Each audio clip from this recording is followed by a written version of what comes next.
Assalamualaikum warahmatullahi wabarakatuh. Perkenalkan, nama saya Nurhopipa dari mahasiswa Universitas Mula Warman, Fakultas Keguruan dan Ilmu Pendidikan. Jurusan saya Pendidikan Guru Sekolah Dasar. Nah, di sini saya akan membuat video pembelajaran untuk tugas akhir mata kuliah PPL 2 dan semoga video ini bermanfaat. Terima kasih. Assalamualaikum anak-anak, apa kabar kalian semuanya? Sehat?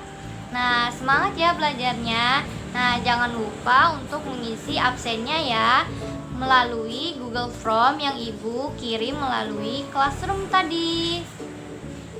Nah, kalian apa sudah siap belajar? Bagus. Nah, sebelum kita mulai pembelajaran kali ini, terlebih dahulu kita berdoa bersama menurut agama masing-masing ya. Berdoa mulai. Berdoa selesai. Selanjutnya, untuk menambah rasa cinta kita terhadap tanah air Indonesia, mari kita menyanyikan lagu nasional bersama-sama. Nah, terima kasih sudah menyanyikan lagu nasional. Nah, apakah kalian sudah membaca teks literasi yang Ibu beri di Classroom? Pintar. Nah, hari ini kita akan belajar tema 5 yaitu ekosistem dengan subtema 1 tentang komponen ekosistem. Nah, tujuan pembelajaran kita adalah pertama, dengan mencermati teks non-fiksi yang disajikan, siswa mampu menemukan pokok pikiran yang pembaca secara tepat. Nah, yang kedua, dengan menyimak penjelasan dan mencermati teks pembaca, siswa mampu menjawab atau membuat pertanyaan-pertanyaan sehubungan dengan bacaan yang tepat. Nah, yang ketiga, dengan membuat bagan, siswa mampu menggolongkan hewan berdasarkan jenis makanannya secara benar. Yang keempat, dengan melakukan pengamatan dan pengumpulan informasi, siswa mampu memberi teks non-fiksi tentang penggolongan hewan berdasarkan jenis makanannya secara benar. Nah, mari kita mulai pembelajaran hari ini. Nah, kalian perhatikan ya gambar di samping. Nah, bisakah kalian menyebutkan gambar apa saja di sana? Nah, pintar.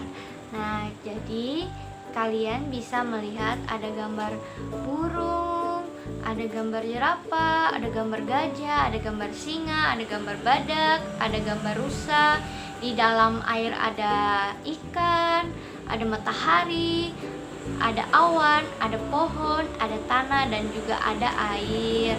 Nah, jadi komponen-komponen tersebut adalah komponen ekosistem.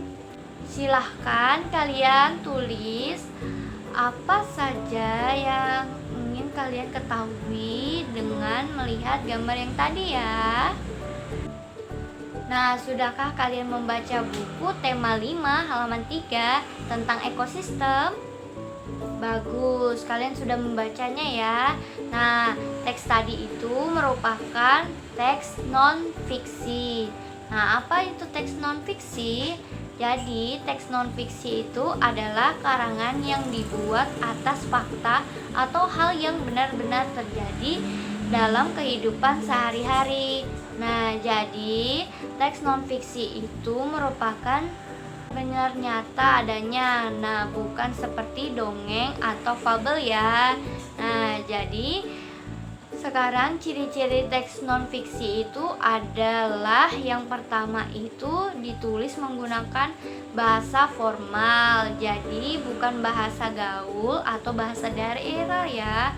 Nah, yang kedua ada teks non-fiksi juga menggunakan metode penulisan demotatif. Jadi metode demotatif itu adalah tulisan yang menggunakan makna sebenarnya. Nah, yang ketiga itu bersifat faktual atau fakta. Jadi sesuai dengan kenyataan yang ada dan bukan dongeng. Nah, yang keempat, teks non-fiksi itu berbentuk ilmiah populer. Nah, ya, dan yang kelima itu teks non-fiksi itu menyajikan temuan baru atau menyempurnakan temuan yang sudah ada.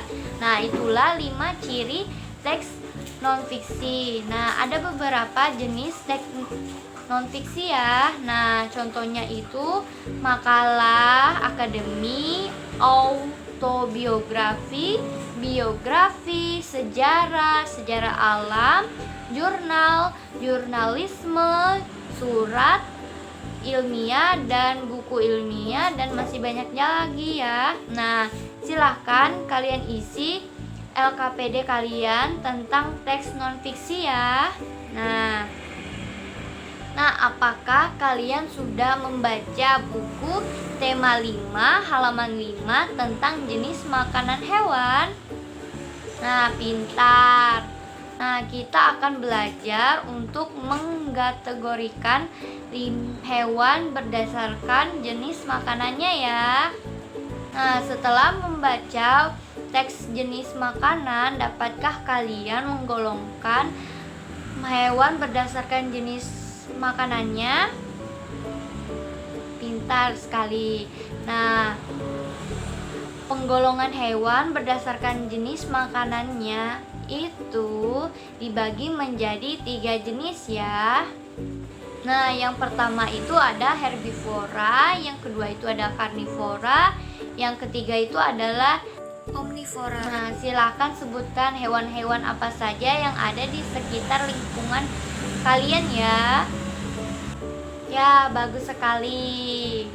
Nah, silahkan isi LKPD kalian yang sudah Ibu bagikan di classroom ya.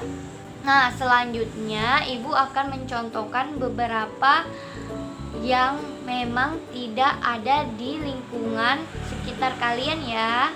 Nah, pada gambar yang terlihat hewan-hewan herbivora. Nah, bisakah kalian menyebutkan hewan-hewan nama-namanya ya? Bagus. Nah, hewan yang pertama itu ada badak bercula 1. Kemudian ada sapi, ada kambing, ada pipan, ada unta, ada jerapah, ada gajah, ada kambing, ada rusa, dan ada panda, dan juga ada kelinci. Nah, semua hewan-hewan yang kalian sebutkan tadi itu adalah hewan yang memakan tumbuhan, bisa berupa rumput ataupun dedaunan ya. Nah, selanjutnya kita akan membahas tentang hewan karnivora. Nah, bisa juga kalian menyebutkan hewan-hewan yang termasuk karnivora atau pemakan daging. Ya, pintar. Nah, yang ada itu komodo, ada singa, dan ada juga elang. Nah, hewan-hewan tadi itu disebut dengan hewan karnivora karena dia memakan daging ya. Nah, penggolongan yang terakhir itu adalah hewan omnivora. Nah, hewan omnivora itu bisa memakan daging dan rumput atau tanaman. Nah, hewan-hewan ini banyak sekali di sekitar kita. Nah, dia berada di lingkungan kita ya. Nah, bisa contohnya itu ada ayam, ada angsa, ada babi, ada tikus, dan masih banyak lagi. Nah, jadi kesimpulan yang kita dapat pada pembelajaran kali ini, kita dapat mencermati teks non-fiksi yang disajikan mampu menemukan pokok pikiran dalam pembacaan yang secara tepat. Nah, kita dapat menyimak penjelasan dan mencermati teks bacaan. Nah, kita mampu membuat pertanyaan-pertanyaan sehubungan dengan pembacaan secara tepat. Nah, dapat juga kita membuat bagan mampu menggolongkan hewan berdasarkan jenis makanannya secara benar. Nah, kita juga dapat melakukan pengamatan dan pengumpulan informasi, mampu membuat teks non-fiksi tentang penggolongan hewan berdasarkan jenis makanannya secara benar. Nah, sebelum menutup pembelajaran hari ini, untuk tema selanjutnya silahkan dipelajari di rumah ya anak-anak. Nah, sekian dari pembelajaran hari ini. Kita berdoa menurut kepercayaan masing-masing. Berdoa mulai. Doa selesai. Jadi buah kiri pembelajaran kali ini. Assalamualaikum warahmatullahi wabarakatuh.